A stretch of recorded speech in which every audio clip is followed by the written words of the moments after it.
Good morning, everybody. Texas Homer here with Ian Boyd. I am back from the Caribbean.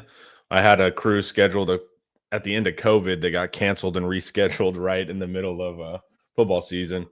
But I'm back in action, and I'm here with Ian. And we are going to discuss Clemson and, of course, our offense as well. But we are going to start off talking about their kind of hero ball structure. It's been fun to watch Clemson. They're kind of a callback to a few years ago in the Big 12.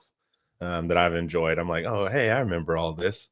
We haven't seen it as much. Teams are kind of going bigger, 12 personnel-y stuff now. But first, let's talk your article. Just Clemson have another gear for the playoffs, and I'll pull that up. And we'll talk about how Cade's going to need a little bit of hero ball. Yep. You're pulling it up right now? Yep. Got it. All right. So you made a good point here with Klubnik about the running back going down as well. So the past few games, there's been a big uptick in him having to basically be the offense. Yep. Would you elaborate on that a little bit? I need to wake up, man. So do I, man. I'm tired. I had coffee. It's a tough night. Same here. It's hard to know where exactly to start. Klubnik he's such a great turning point for the program in his recruitment because he was a 5-star, which I thought was absurd at the time. 5-star prospect in their own backyard. He does have, I think his parents are A&M graduates. So there was always some question of whether Klubnik was going to be that interested in going to Texas or not. But probably he would have because A&M went for, I believe that was the year they went for Wegman. And he's just like, he's so much like Colt McCoy. He was like skinny coming out of high school, accurate, winning program, Westlake, won state champ. I think he won back-to-back state championships. Not a big arm, fast, but not a big dude. Texas is like, we're not doing that anymore. We have Sark. We're going to get a big pocket passer. We're trying to get Quinn Ewers, try to get guys like that, right? And freaking cat, man. So they don't get him. And then he's just followed that classic Texas quarterback trajectory where he bulked up. He's like 210 pounds, which you would never have thought that was possible when he was at Westlake, right? Yeah. Imagine if I told you that Case McCoy filled out to 210 pounds. Yeah. That's basically what Cade Klubnik is. He's running the Texas spreads type system. He's throwing to Texans in their skill groups. And they're just running the like Colt McCoy, Sam Ehlinger, typical Big 12 quarterback playbook. Yeah.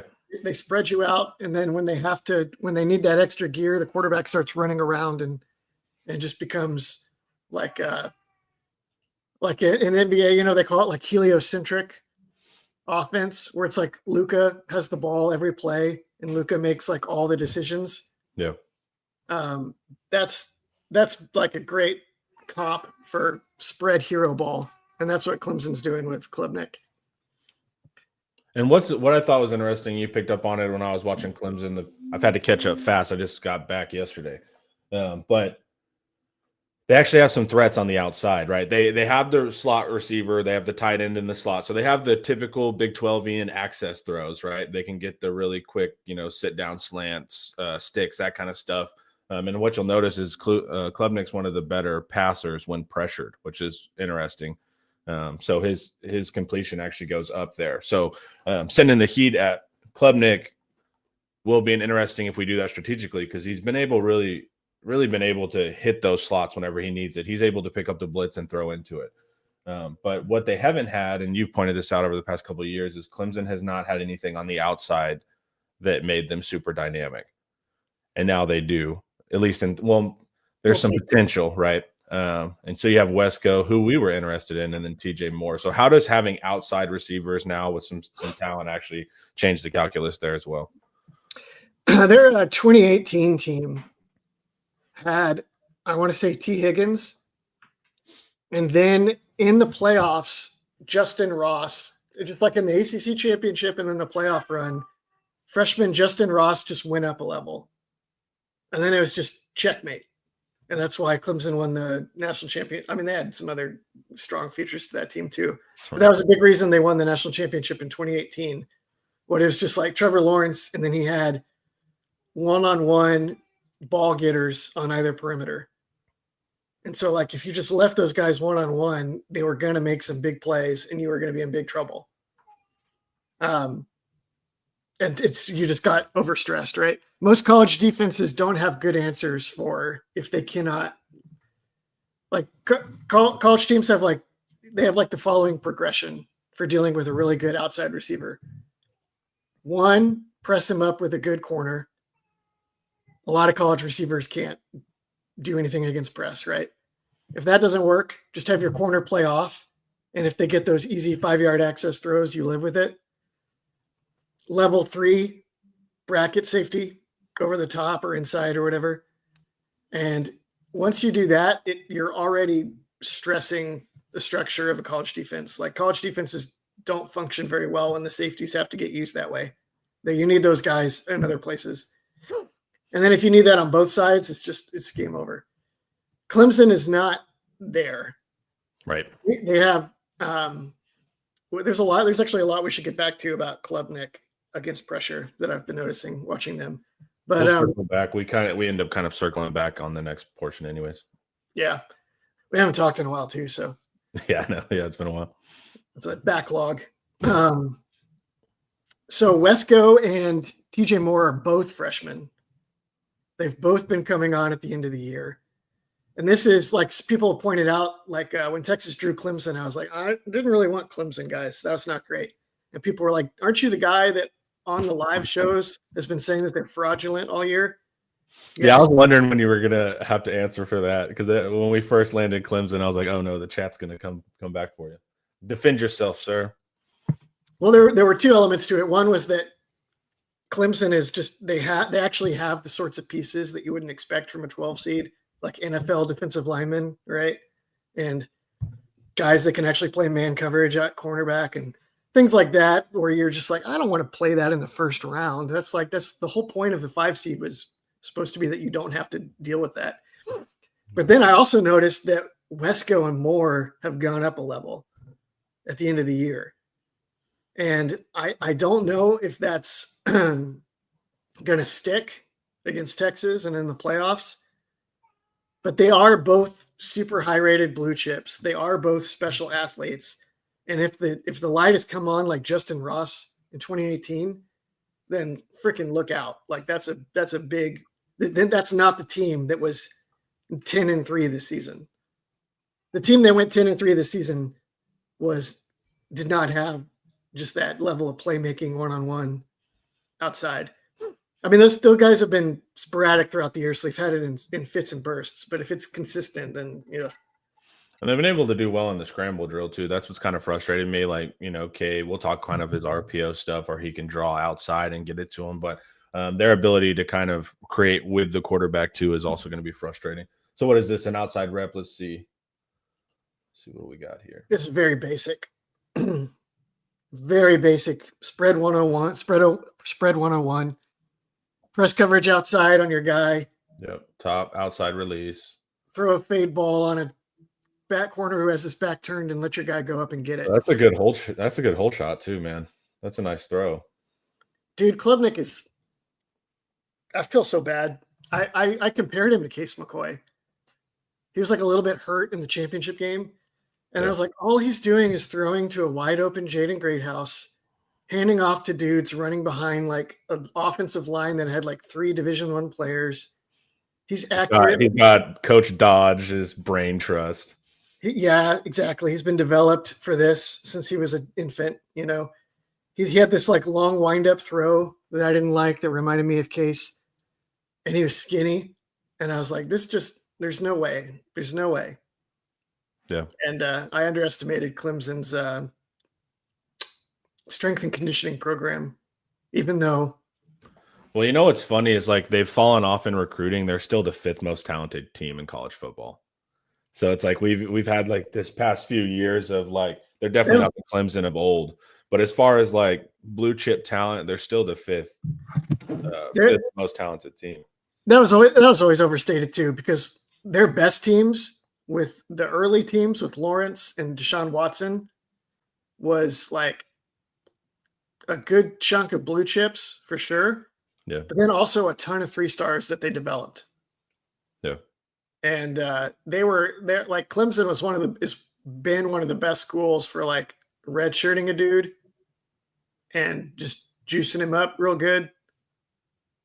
I don't mean PEDs, as far as you know. I was gonna say, even though they've been busted multiple times. Metaphorical juicing. Even though they've been busted multiple times, as far as you know, I'm not saying that they use PEDs effectively to improve their roster. And yeah, they were very good at that, developing guys and getting really good veterans across their team. They know how to play the game. How do we get on this tangent? Oh yeah. So anyway, I was down on Klubnik, and he's really good. I was down on him as a 5-star, and then I was down on him as the savior of Clemson football, because I was like, they don't have receivers. He's too young. He runs too much. He's too small. But now that he's a 3rd-year player and he's taken all these bumps and bruises and lessons, he's gotten really, really good. Yeah, I was looking over last night just kind of his base stats, and if you put him in the SEC, he's like the 2nd best quarterback performance-wise. So that's been interesting. I didn't realize he was performing so well. It's not even just that. It's like the blitz. We want to talk about the blitz thing real quick. Yeah. He hits the quick hitters over the middle with pressure in his face routinely. Yeah.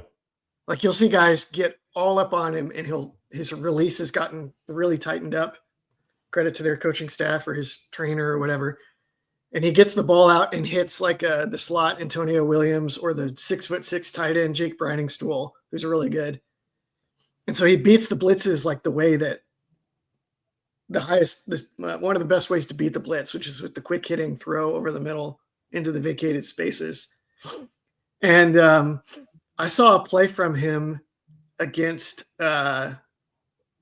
Pittsburgh where he beat their Pat Narduzzi's quarters coverage with the classic Mills dig post combo, right? Yeah. But I had to rewatch, and I needed the end zone cam, which the broadcast fortunately provided. He had a dude bearing down on him, and he moved up and sideways in the pocket and then hit a post to Wesco in stride down the field over the middle with a guy in the next instant burying him. So he can scramble, he can hit the quick throws over the middle, and he can move in the pocket like a pro to throw down the field. Yeah, because I've been out of the country, but I've been trying to catch up on the tape, and the more and more I'm watching it, I'm like, huh. I haven't watched any of the early season stuff. I've been watching the more recent, so I need to see how much growth he's done through the season. But it's been pretty interesting. How many points did they score against South Carolina? What was that game, like 14-17 or something? I think it was 16-13. Yeah. They were driving down the field. They were in field goal range, and they dialed up. They had time to take a shot at the end zone, so they dialed up like a 4 verts kind of play to try to throw it into the end zone. And South Carolina blitzed or got pressure. Klubnik rolled out, saw his running back releasing, threw back across to his running back, missed him, and it went behind his running back low, hit his running back's calf, bounced in the air, and South Carolina picked it off.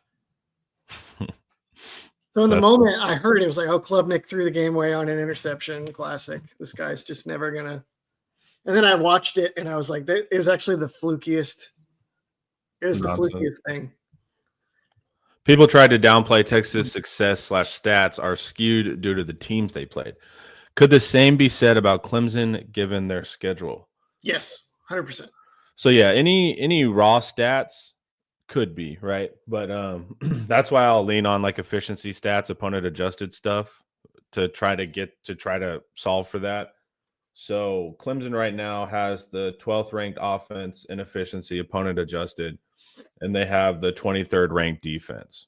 So pretty good defense, not an elite defense, pretty good offense. So, and for reference, Texas is 19th on offense and first on defense. So Clemson has a more effective offense than Texas currently, opponent adjusted, but our defense is so elite. So yeah, absolutely. Any raw stats and stuff like that are going to be affected by competition. They haven't solved for that. But there are some people that have adjusted for that as well, right? And basically they say like, what's your average versus every other team you play? You rush for 100 yards. But when you play Texas, you only rushed for 80 yards. So looking at that, that's a 20% decrease, and then you can solve and opponent adjust that way on raw stats. But if you're going on ESPN and stuff like that, you're not going to see that. But to answer your base question, does an easier schedule make you look better? Absolutely. Clemson played, though, they played 3 playoff caliber teams. Georgia. They played Georgia, who smacked them in the week 1. They played South Carolina, who didn't make the playoffs, but anyone that watched South Carolina when they were healthy this year, they were scary, man. Towards the end of the year, I would not want to play them. They could have won the national championship this year, maybe if they made it in. They have been like a dark horse, I guarantee there'd be people out there being like Lenora Sellers in South Carolina. You don't want to play this team. And they played SMU, who is a good team and literally in the playoffs. I don't know if I don't think they should be in the playoffs, but they're definitely a good team. And in those games, so they got smacked by Georgia in week 1. They beat SMU. Close loss to South Carolina. And a close loss to South Carolina. They actually, honestly, should have tied or maybe won.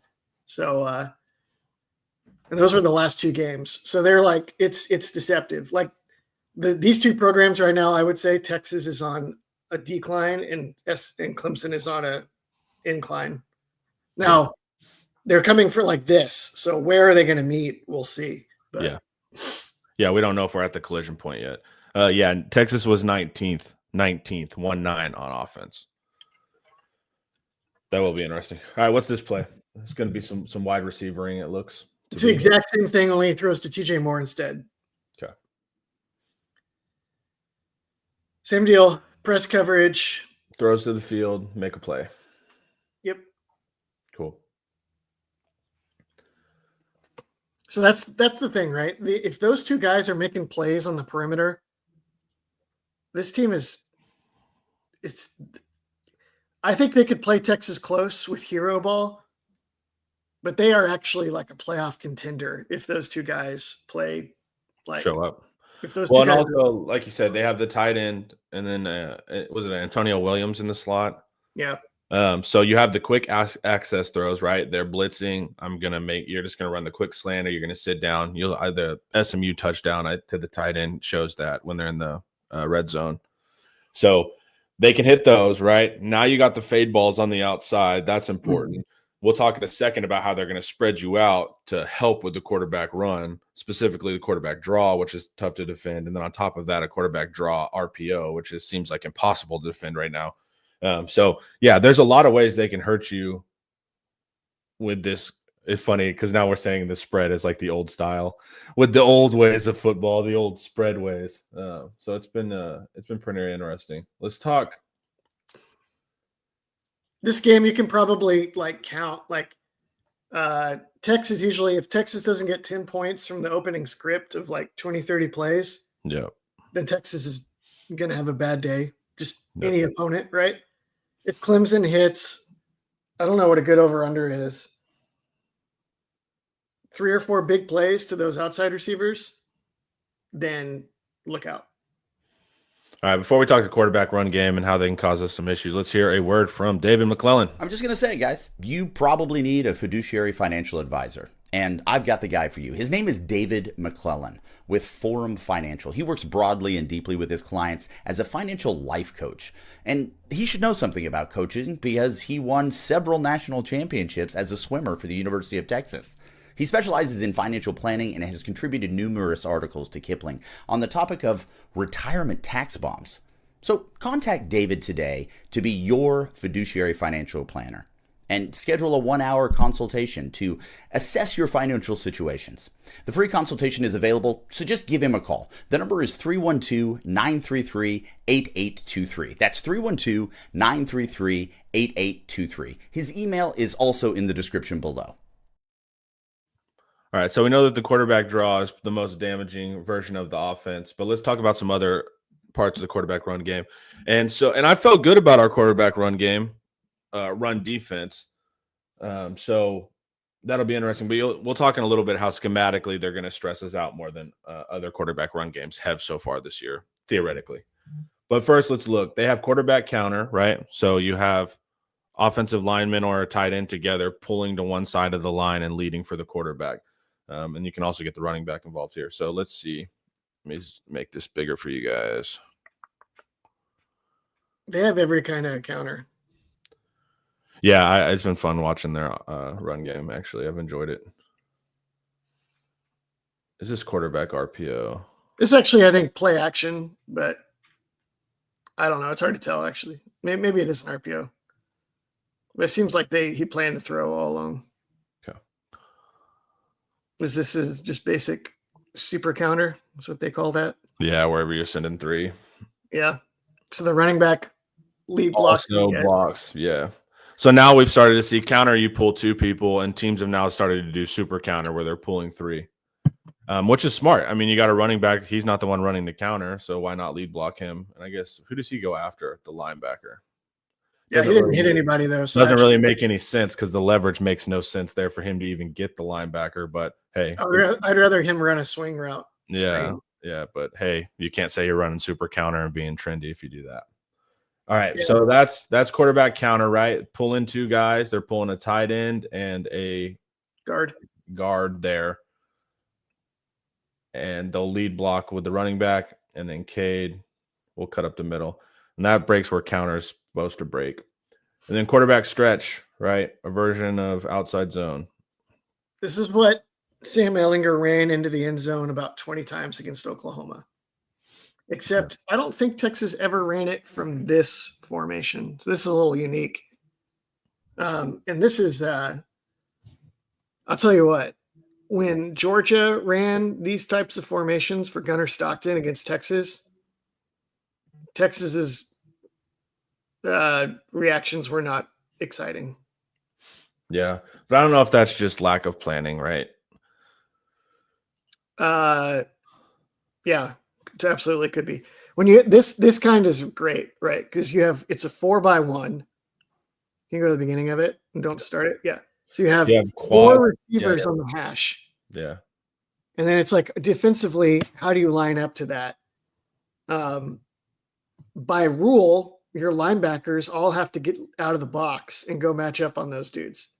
But if your linebackers do that, then they run draw or stretch or whatever to the quarterback, and you don't have a linebacker in the box. Yep. And that's what Georgia did to Texas a couple times. And every time they did it, it was like Taff or Makuba had to be a linebacker. They did okay. I was going to say, I'm not super mad at that. But it's not ideal. So it worked. They did okay. The play got like 8 yards every time Georgia did it to Texas. So that's not good. The last time they did it, they got a big first down that basically won the game, but it also almost cost Gunnar Stockton's his life. Dude, the photos of him, man. Oof. So, a little trade-off there. But it's not – Texas needs a different answer for that because they're going to get it again from Clemson. And if they don't have a better formation – plan for it, I don't think it's also the basic rule is that I've learned just through years of watching football. It's like the more that I go like, ooh, what is that formation? The more simple it ends up being. And so it's like whenever you like see this and you're like, wow, wow, trips, but no, dude, quads. Then it's like quarterback run. So whenever they present to you this kind of stuff, it looks really cool. But all they're doing is trying to ISO the quarterback by himself and force everyone out of the box. he's going to run. The team we played in the flag football championship had all their formations were like that.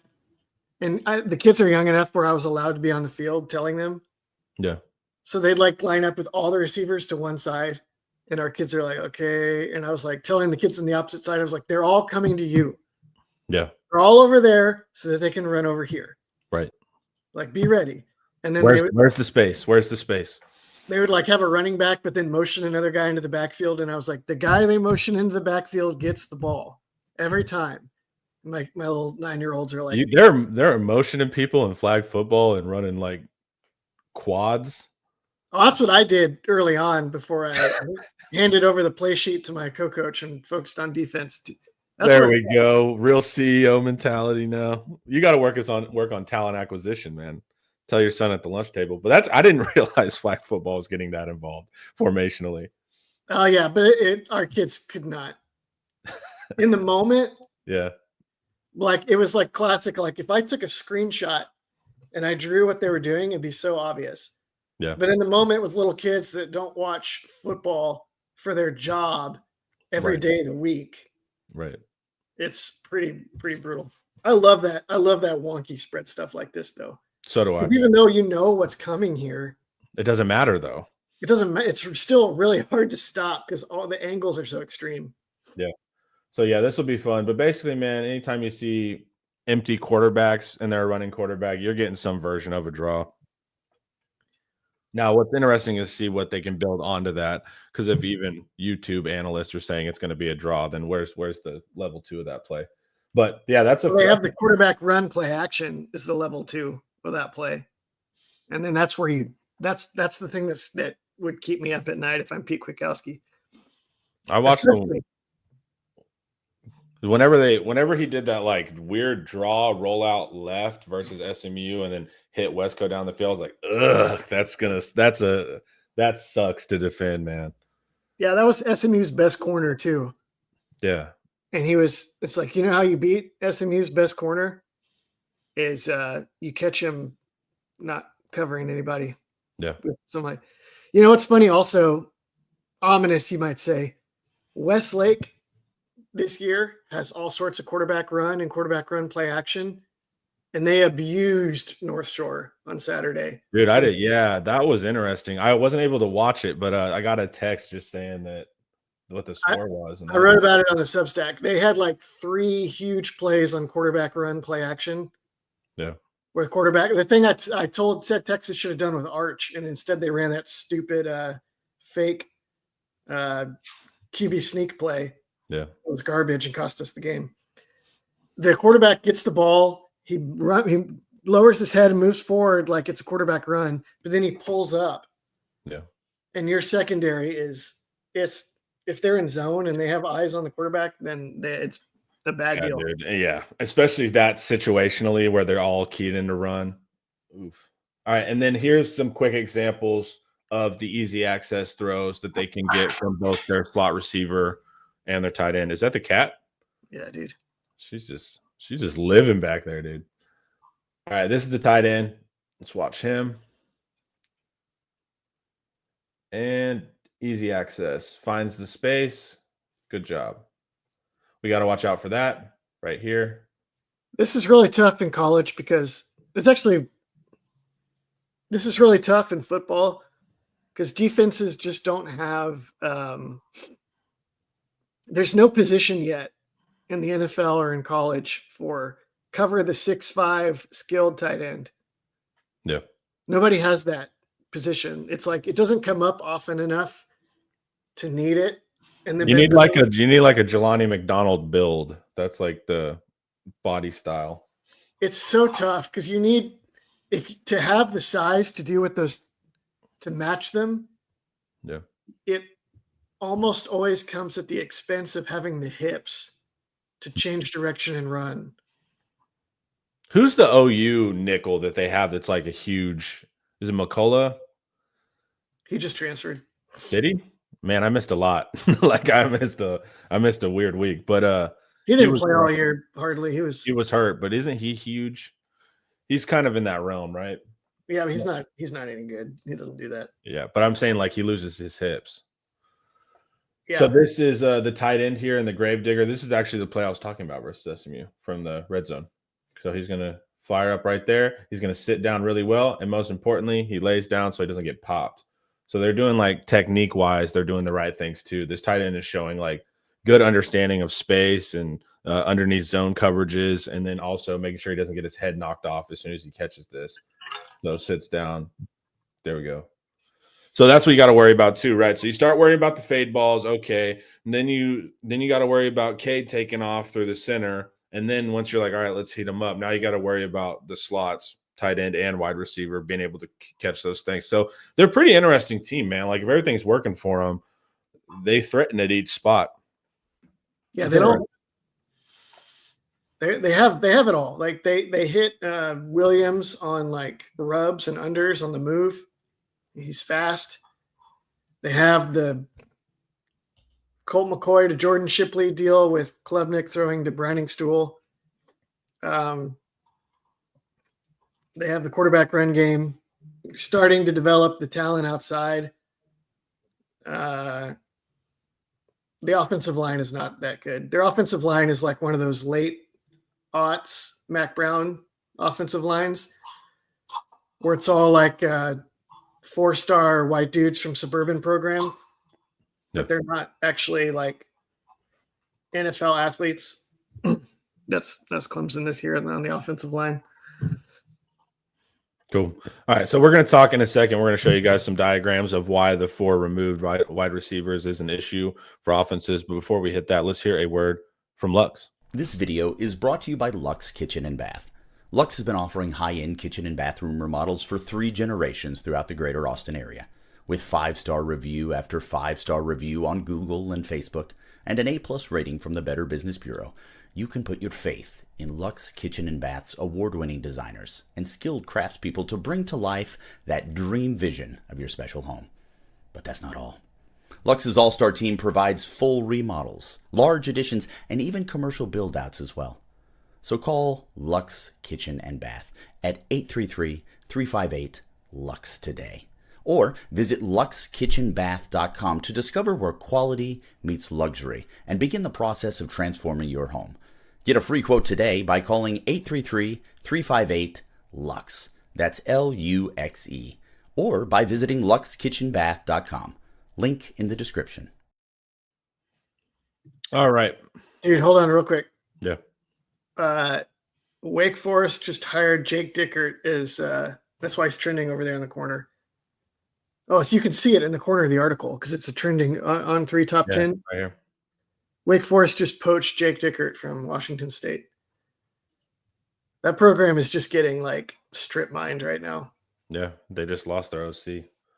You think OU is going to end up with the quarterback? I think they have to, right? There's no other option. Yeah, he already shot Jaron Kanak, the linebacker, put up a video where he's like, I'm here bowling with our next quarterback. And then he like turns his phone and it's Mateer. Okay. Yeah, because that's also, those are one of those things that are decided prior to portal entry. But I did see, what was it yesterday? They're like, Miami's in the mix. And it's like, well, yeah, someone always has to be in the mix if you're doing good negotiations.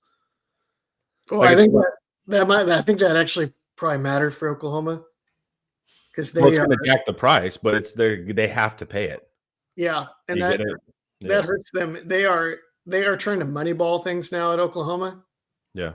Because they don't have Texas or Oregon kind of money or Ohio State money. Yeah.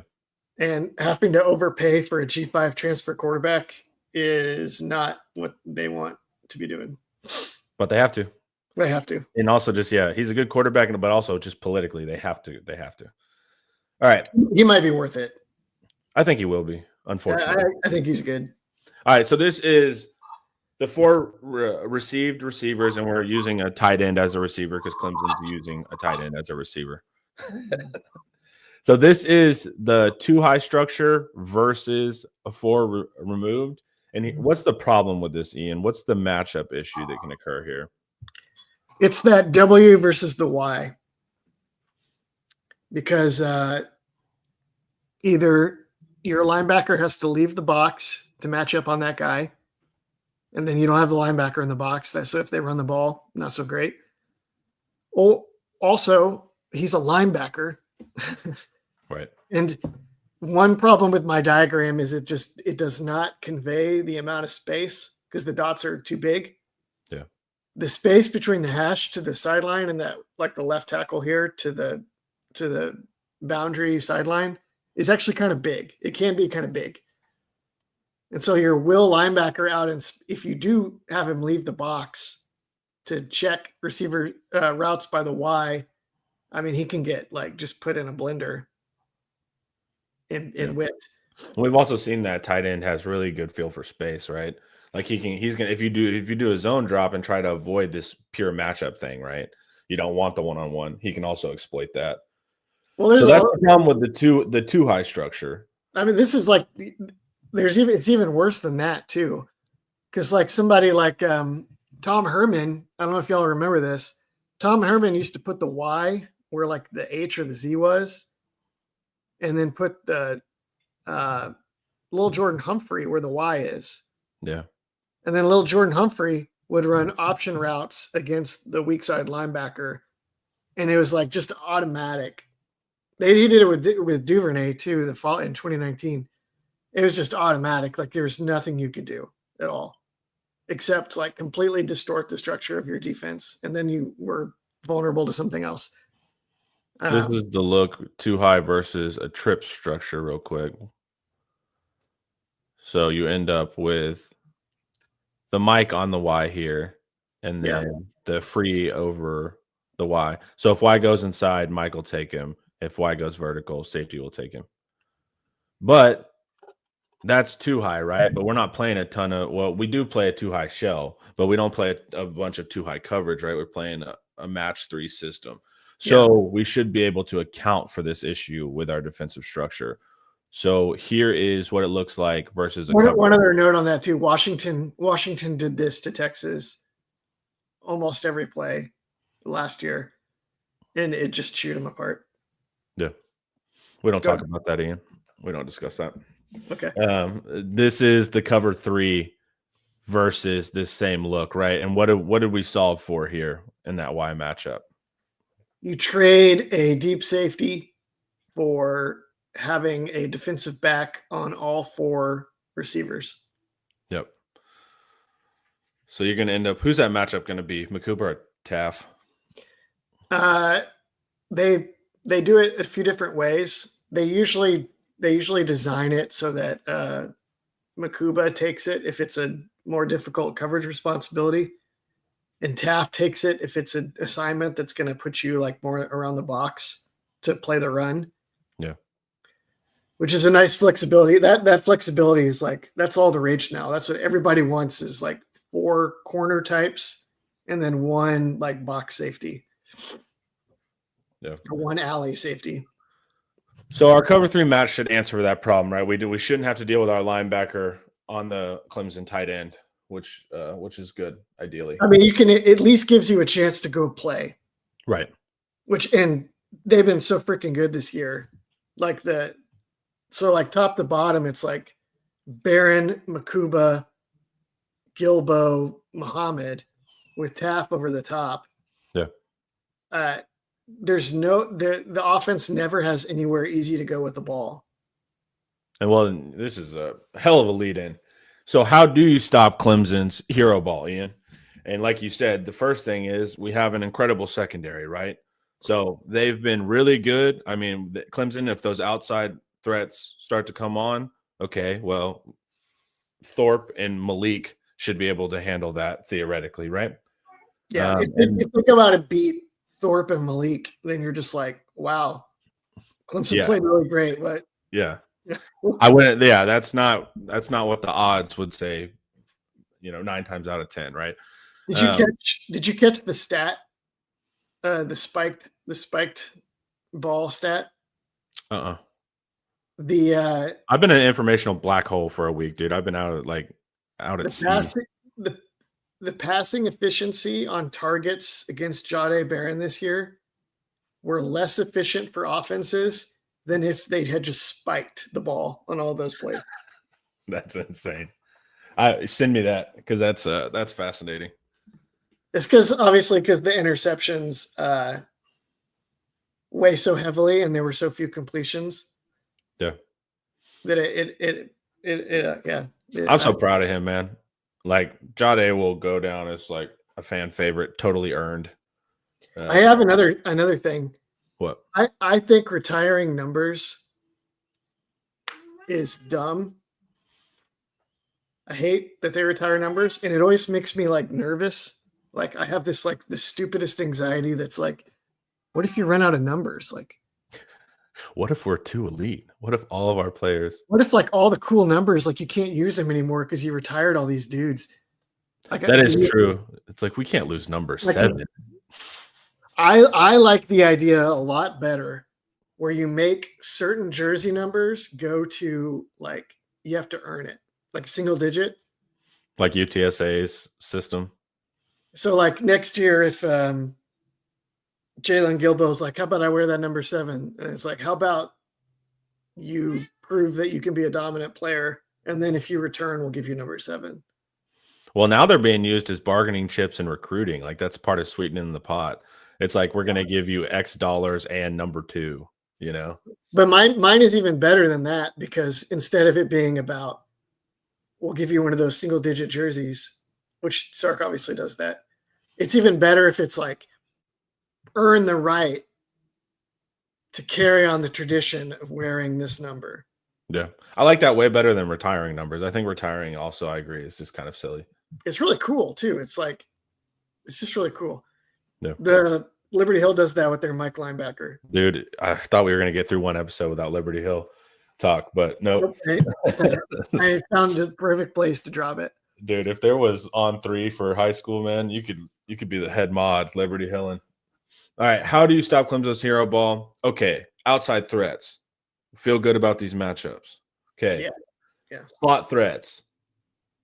Feel less good, but it's better that we play a match 3, right? So it's better than the 2 high structure, right? Schematically, we feel better there. Yep. Okay, well, if they're not able to pass, what are they going to do? Run? And then Clemson's running back, who's a big boy, man, nice looking back in the backfield. He's been hurt, you said, the past couple weeks, right?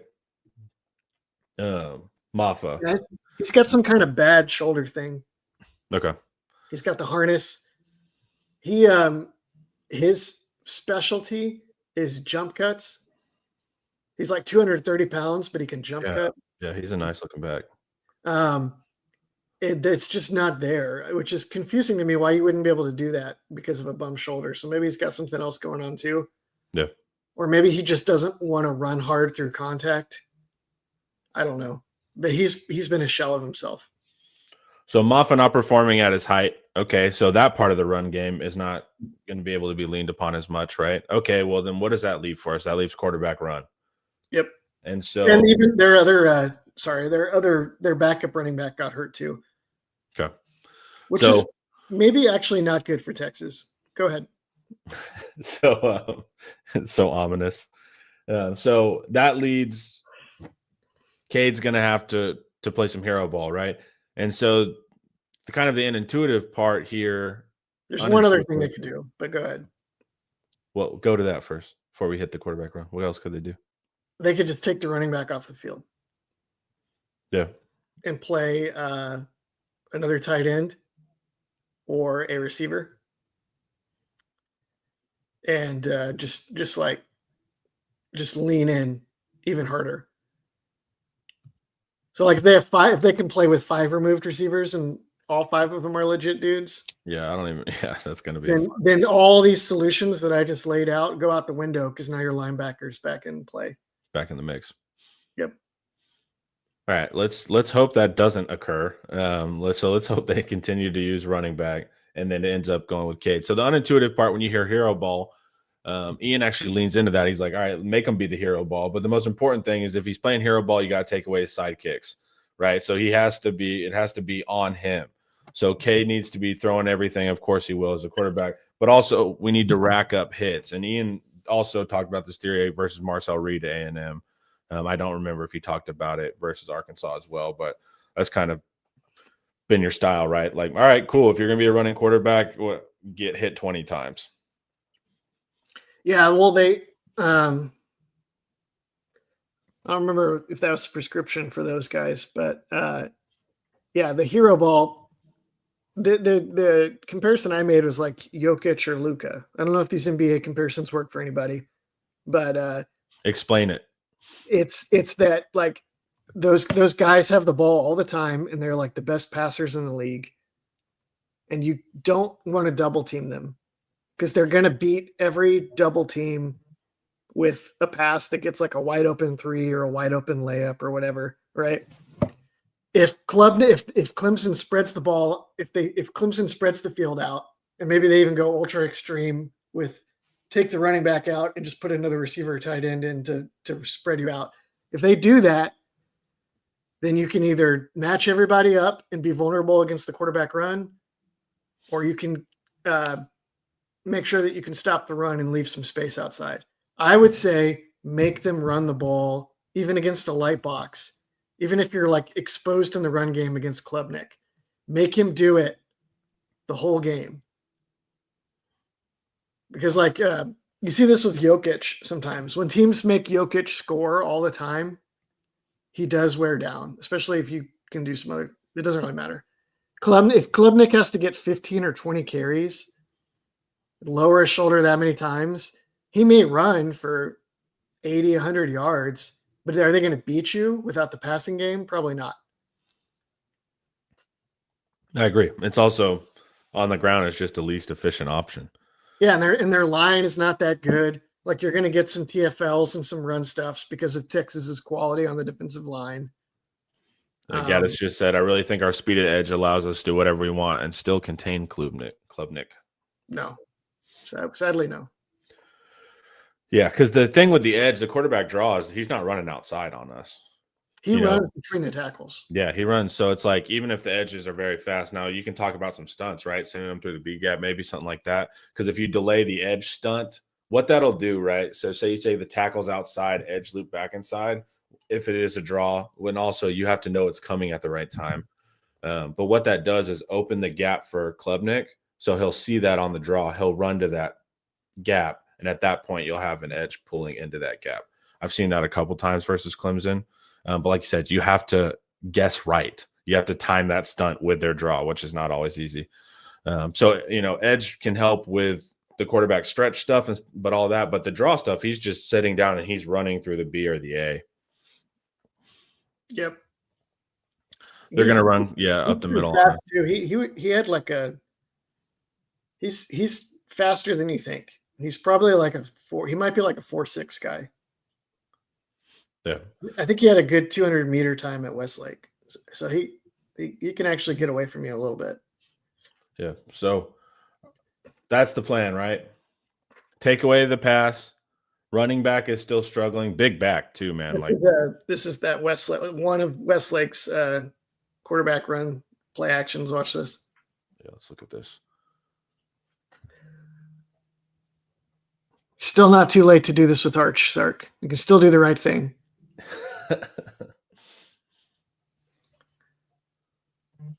North Shore is super vulnerable to that because they play a type of quarters that's basically just cover zero. Yeah. And it's like the linebackers in the middle of the field. We have 5-star athletes defense. It's freaking awesome. Yeah. But their safeties are always out wide on the slots, and then their linebackers are like basically on the edge in the box.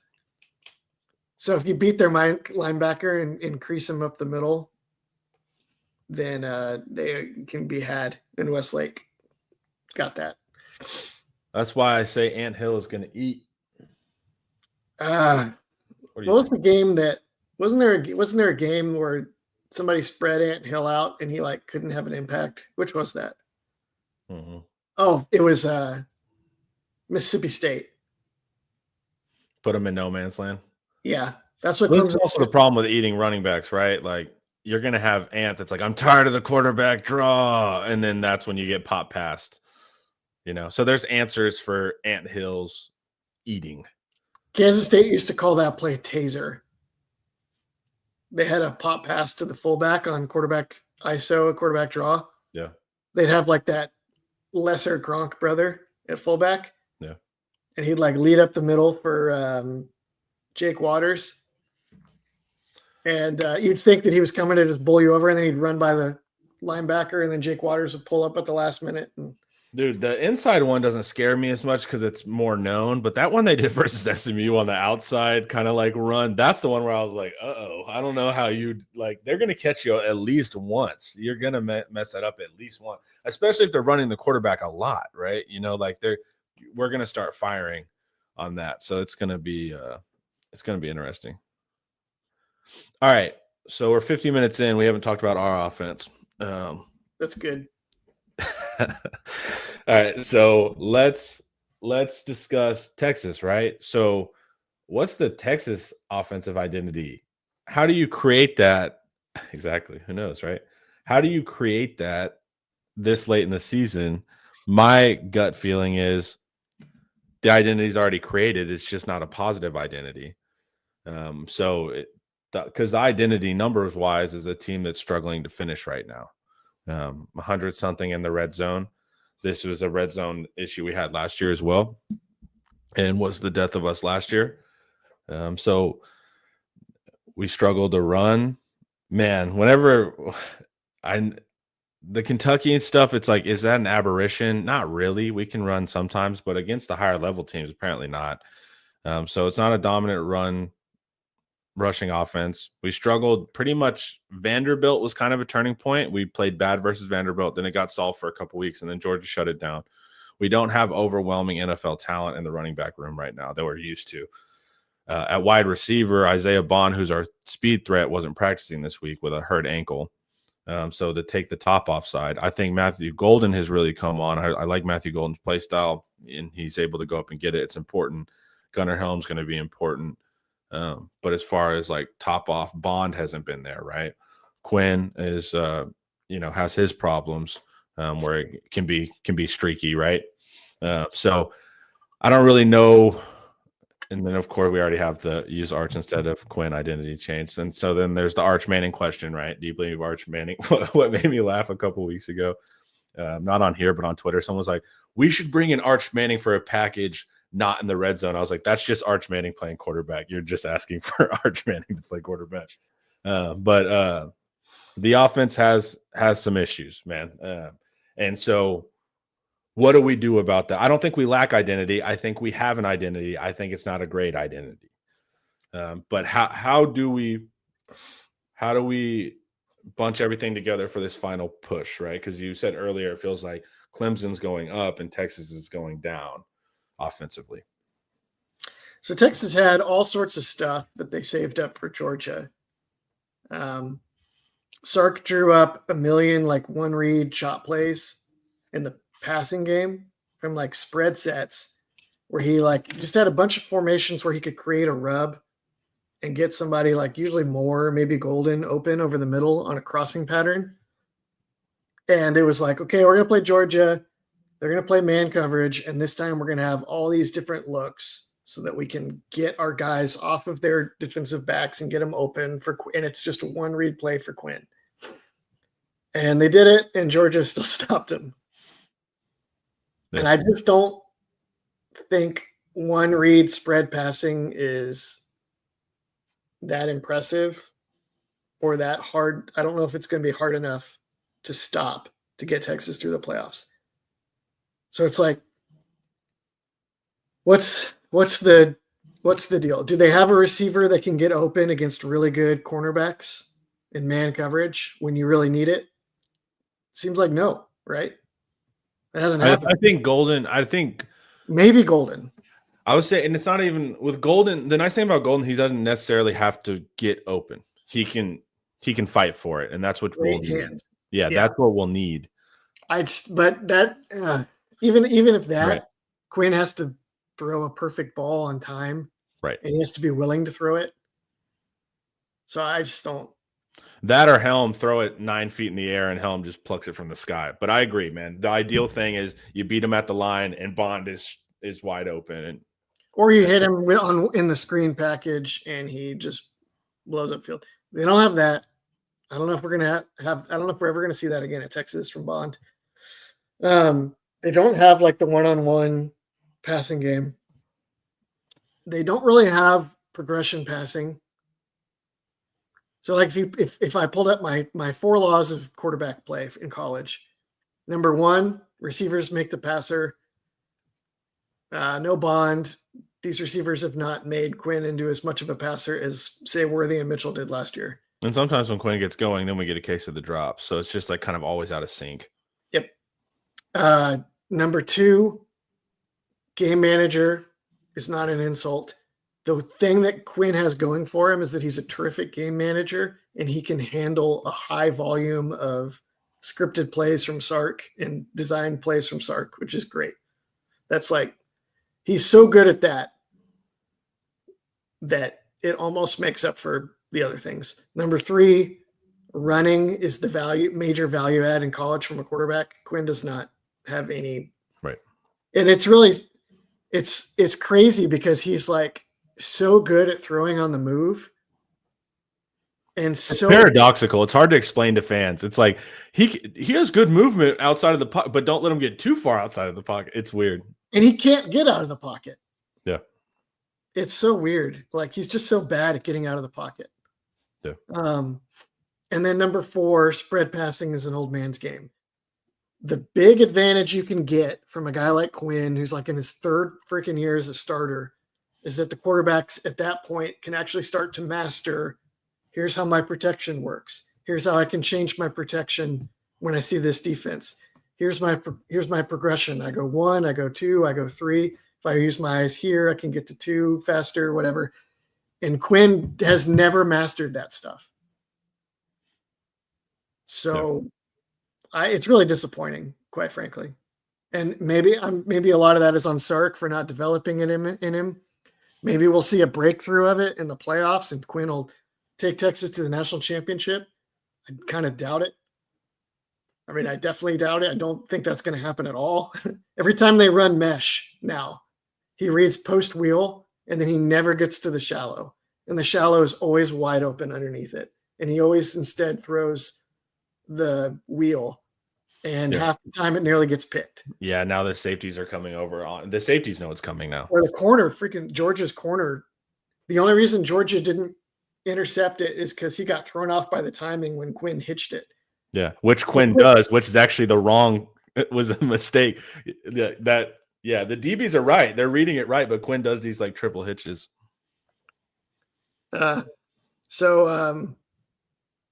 right, so what do you so what? Then there's the run game, which obviously is not there against the best run fronts.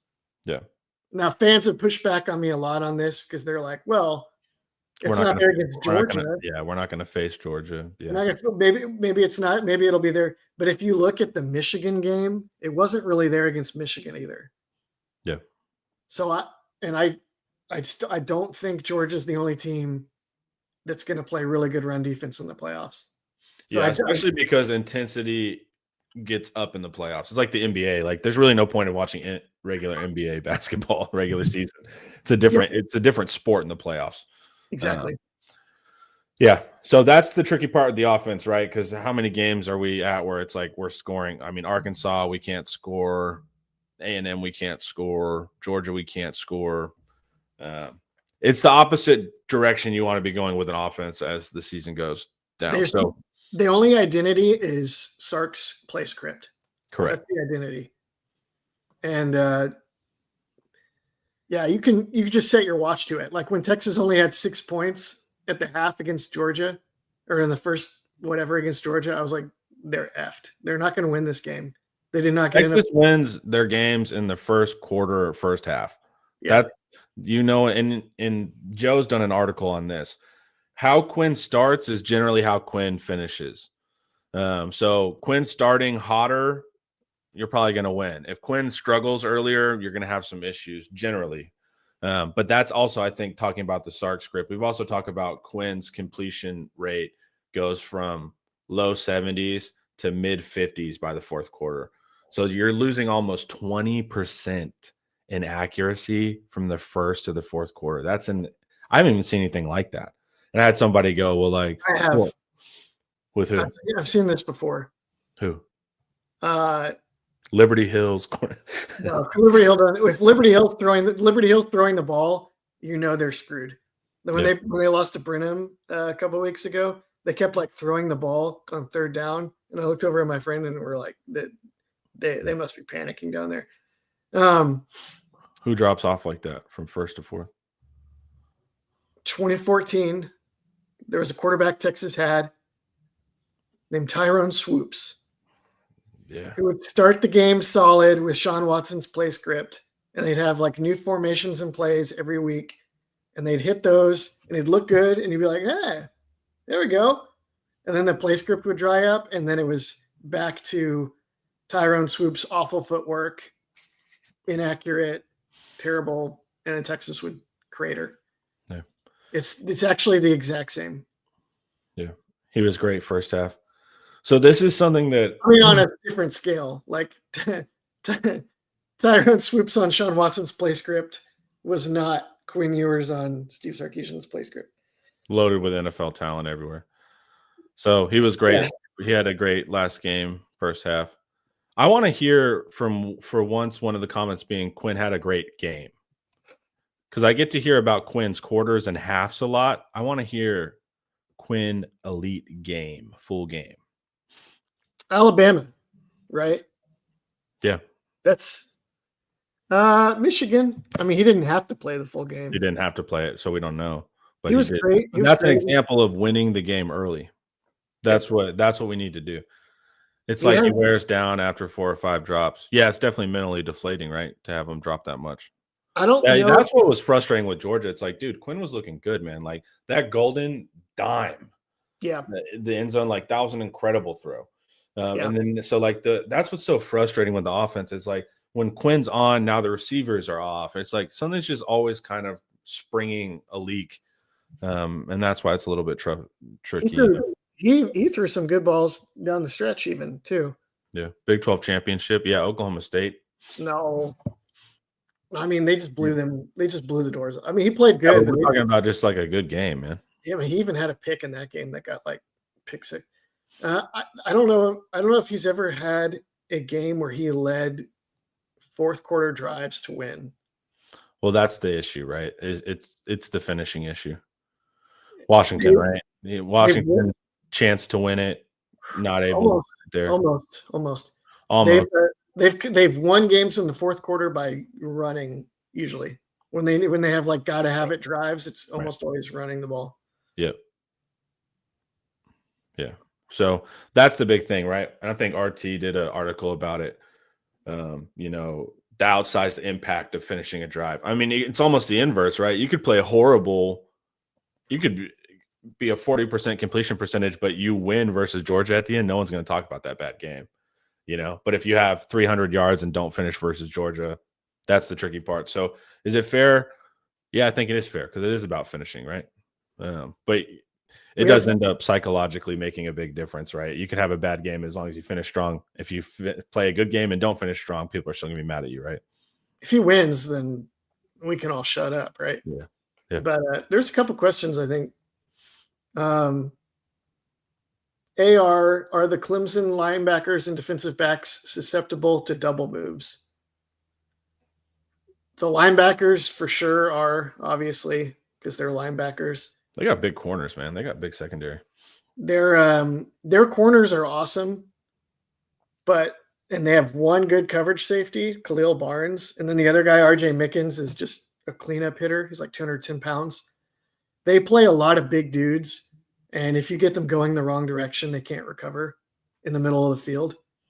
That's partly why their stats are. If you look at their stat profile, they're like let's say they defend 20 runs against like a given team. They're going to stuff like 10 or 11 of those runs where it's like a tackle for loss or 0 yards. But then amongst those other 9 to 10 runs, there's going to be like a couple big plays, or a bunch of big plays. So they're kind of boom or bust. And it's because the reason they're boom or bust is because they have so many big dudes where if they have you lined up, they'll kill you. And if they don't, then you can really burn them. Be a great game to have Isaiah Bond. Yeah. Jacob, are you guys picking Clemson to win? This has been a pretty depressing last 30 minutes. I'm not sure yet. I'm not picking Clemson to win, but I just think our defense is that good. But also, guys, we can't be scoring 16 points in regulation. You know, their defense is not going to be as good as Georgia. But let's see where Georgia ended up in FEI. So Georgia right now, their defense in FEI, the opponent adjusting thing we were talking about earlier, they're 13th, guys. Georgia's not like the number one defense. We're number one. Now, I'll give you a caveat. They play inspired versus us, and that seems like quite of a difference. But the numbers are the numbers. I think there's two things going on there. I think it's hard to adjust for a team that plays as many good offenses as Georgia did. Yeah. So like you just get beat up and you can't really adjust for that, I think. So they had to play like Tennessee, Alabama, Ole Miss, Texas twice, which probably boosted their score. Clemson, whatever. So there's that. I think Georgia is better than the 13th best defense. But I don't. If I've watched Georgia's whole season, besides us, they're not that good. Like they're killing us. Like Kirby's whatever motivation, dude. But I've watched the other games, dude. UMass ran for all over them, you know. So it's like I think when Georgia shows up and Kirby's got in their head, Georgia might be the best defense, number 2 behind us. But if you watch the rest of the season, they're not Georgia. I think we'll get what I call DKR Georgia, but is apparently just Texas Georgia. I think we'll get them from here on out. But the other thing, though, is that Smart is built that team, and they're masters of Belichick's deal of like when you play a good quarterback, you play man coverage and you put pressure in his face. And a lot of college quarterbacks are not pocket guys. So that being absolutely amazing at that has less value. But against Texas is so vulnerable to man coverage and pressure in the quarterback's face. It just like cripples them when teams can actually do that to them. So, yeah. So I still think Texas wins because I feel good about our defense. And there's another good question. Clemson's 23rd defense, right? So it's not like crazy. Eulogize the offensive team today. That's me ready to watch the spring game. Yeah, there's some reality here, you know. Since the beginning of the season to now, every week has just been like a statistical slide for Texas on offense. We just haven't gotten better. I mean, this is bared out by numbers. It's not even purely like an opinion thing. They also, like, my big thing is Space Force, right? Your deep threat outside receiver and your left tackle are like the two most high impact dudes. Yeah. And your quarterback's decision making. Those are like maybe the 3 most important deals. Right. The best deep threat receiver's out. He's not even practicing right now. They say he's going to try to play, but read between the lines. That doesn't look that good. Right. Banks is dealing with injury, coming back from injury. Yeah, he'll be fine. And then the quarterback decision making is just inconsistent. Yeah. Somebody else asked if they brought up the critique that people have that the third quarter problems. It's like everybody has been putting up stats online where it's like Texas's offense sucks in the third quarter. Mm. And then someone was saying this is a Sark problem. What do you think? Well, it was a year 1 problem too, right? That's the only way I can reference it, right? Did it predate Quinn? Yeah, I know they crumbled in the second half in that year 1, like every week. Yeah. I can't remember if it was third quarter specific or if it was fourth quarter or if it was probably both. Yeah. But that's kind of always been the thing, right? Is like Sark's with these scripts was able to like basically get a 31-7 on everybody. And then they would chip away at us and end up winning. Then we got so talented that wasn't able to happen. But you would still get like Kansas State being able to get back in the game, Houston being able to get back in the game. This year, I just think we're we're so established, teams haven't really been able to do that. We've been able to stave off like these big comebacks, but it still hasn't changed the fact that in the second half, we're not really finishing things. So I think that might be right, like a Sark thing for whatever reason. I don't know if it's like a Herman. Remember how with Herman was always like he's turtling in the second half. I don't know what it is. I think that there's some component to it that there's a difference between a script and live rounds. Play sequencing in the third is different than sequencing in the first. So I think there's probably a disconnect there that's occurring. The Herman teams just couldn't run the ball well enough, and that was the problem. Yeah. I'm going to give some advice to the Quinn Ewers camp for this upcoming NFL draft. They should pay attention. This is going to be invaluable. The last time I had advice for Quinn, it was to go clean cut after 2022, and then get like the business cut, and then go in like it's all business here this season. Yeah. And then he did exactly that, and it was a great narrative. He had a good season. It was great. Quinn and his camp need to insinuate or put it out there somehow that Sark insists on playing his quarterbacks on a joystick and did not teach or give Quinn freedom to improvise and make plays and call his own shots, and that he just had things too tightened up. And so when the script ran out, they had no practice at overcoming it and just going out and playing ball like in the backyard, which is all Quinn has ever wanted to do, is be loosey-goosey and throw the ball around. Back-footed and just sling it. Yeah. Go freaking make stuff happen, go make plays. Yep. And that we've been seeing 60% Quinn because he's been held back by Sark and his – I don't know if any of this is true. I know this is all just you playing politics to get your draft stock up. I'm just saying you put that – it might be true. And I mean, there's evidence you could – it's an easy thing to sell, right? Yeah. You just select the third quarter thing, the thing that it was there with Casey Thompson too. Yeah, the third quarter thing was there with Casey Thompson. Someone says previous Sark QBs haven't had that issue. They have at Texas, but that we have such a small sample size, right? Card for like 2 games and then Thompson. I would have to go look, man. You know, was there any second half drop off? But also, it's not fair for Alabama to say where there's a second half drop off because they were beating teams 50-0 at half. So it's like, of course, there's second half drop off. You know, so it's I don't know. Go back and look at Washington. Go back and look at USC. Look at third quarter scoring. But like I said, if you're beating teams like a drum too, of course you're gonna lighten up.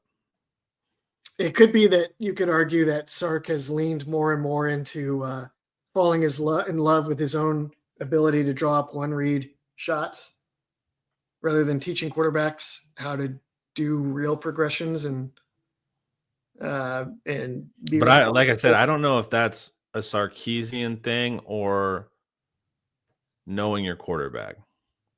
You know, so it's like that's what I have. This is why Arch is important next year. We'll get to answer some of this stuff. Yeah, you know, like we'll get to figure it out. But I'm just making the case for Quinn, and I'm giving y'all free advice again on what to sell. Yeah. In this upcoming draft. Yeah. That's now if they want to be noble and not criticize Sark, I respect that more. We'll see what happens. Yeah. So Quinn has made clutch plays, man. TCU, Bama. He made a throw on TCU to win. He threw a fade to Adonai Mitchell. Mm-hmm. He almost made some of those against Georgia too. So yeah, it's always just a little bit that close. AR makes a good point. I was about to say this. So if you watch Sark in like his Bama clinics, he's all about progression. So it's like that's what makes me wonder though because progression are packaged plays. Packaged plays are very easy, like on a coordinator. Like it's simple. Your read's always 1, 2, 3.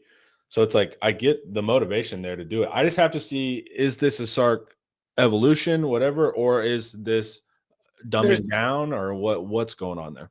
So there's different progressions too, though. Like cutting the field in half and going 1-2 is very different from like Klubnik, spread the field, help set your protection, 5-6 man protection, quick hitting concepts to either side of the field. It's different. Parchmania says, bad advice this time. Ian, Sark will get Quinn set up with NFL interviews that he'd never have without him. Will he? Does Sark have cachet in the NFL with that?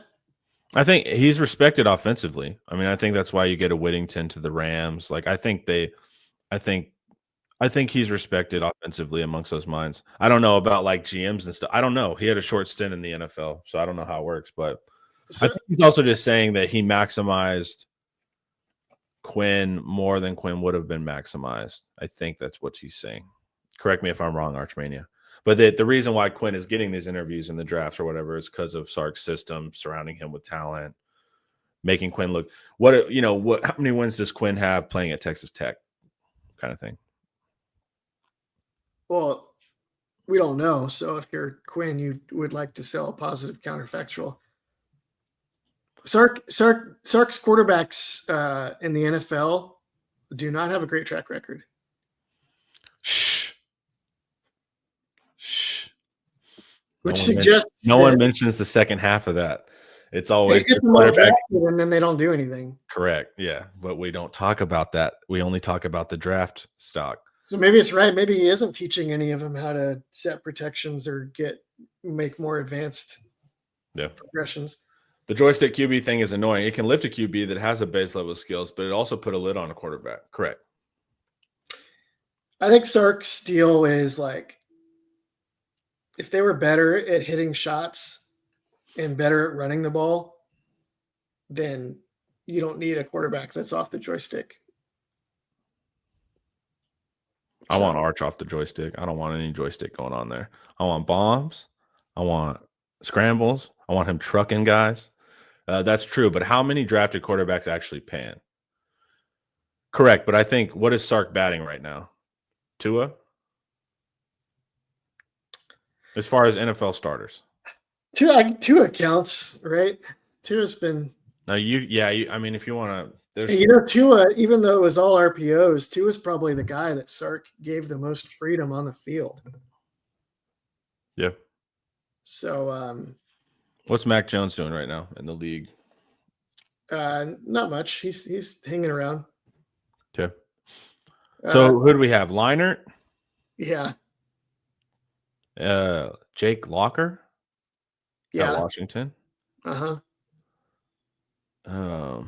John David Booty, right? Yep. Tua. Carson Palmer. I think he was the quarterback coach for at least a year of Carson Palmer. Yeah. Obviously, Norm Chow was running the show. Yeah. Tua, Mac, Casey, Card. Neither one are going to the NFL. Quinn. Sanchez. Yeah, Sanchez. Yeah. Butt fumble. Cool. Ian will let you guys know his score prediction on a round table. I need to think through the offense one more time and figure out what I think Sark's going to do.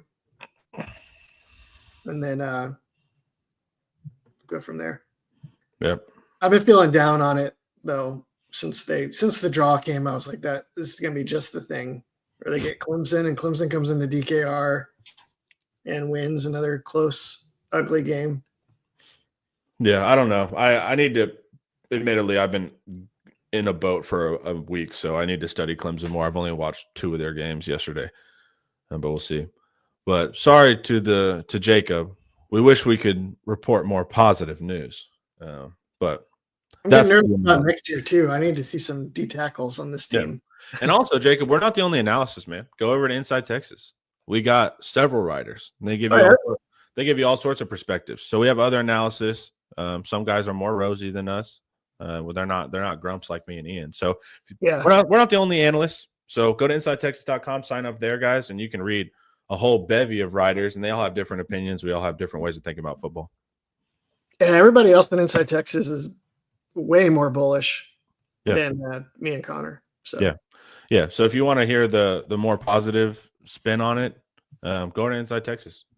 We got a lot of good articles right now. All right, guys. Thank you. I'm glad to be back with you guys. I'll get my energy up. I know I'm normally such a bright ray of sunshine, so I'll get to work on that. Fans, thank you guys. Ian, thank you as well. And then we will see you tonight for Wednesday Night Live. Peace, y'all.